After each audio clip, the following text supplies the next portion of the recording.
معاشرہ کون سی زندگی گزار رہا ہے اور قرآن و سنت کا مطالبہ ہم سے کون سی زندگی کا ہے۔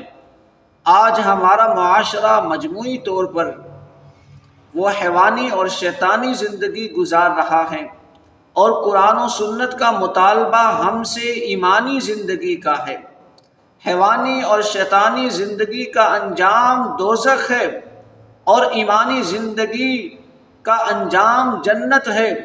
حیوانی اور شیطانی زندگی گزارنے والے کے بارے میں قرآن کہتا ہے اولئک کالانعام بل ہم اضل، یہ جانور ہی نہیں بلکہ جانوروں سے بھی زیادہ بدتر ہیں۔ اور ایمان والا اگر ایمان کے مطابق زندگی گزارتا ہے تو فرش پر رہتے ہوئے عرش پر اس کے تذکرے ہوتے ہیں۔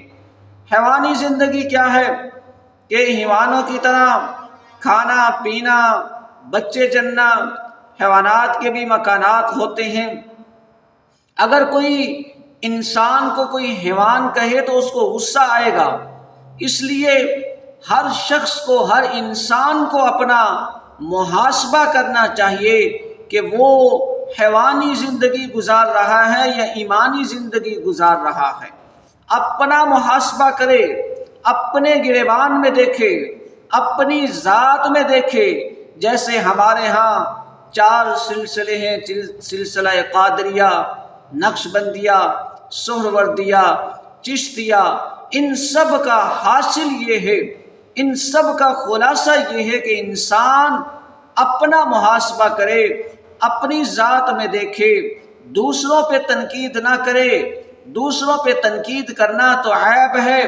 آج اپوزیشن حزب اقتدار پر اور حزب اقتدار اپوزیشن پر، 2 ہم منصب تیسرے پر، 2 عالم ہو تیسرے پر تنقید کر رہے ہوتے ہیں، 2 ڈاکٹر بیٹھے ہوں تو تیسرے ڈاکٹر پر، 2 انجینئر ہو تو تیسرے انجینئر پر تنقید کر رہے ہوتے ہیں۔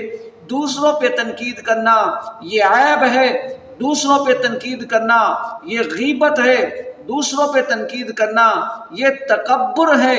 اپنا محاسبہ کرنا چاہیے کہ آیا کہ ہماری زندگی قرآن و سنت کے مطابق گزر رہی ہے یا نہیں۔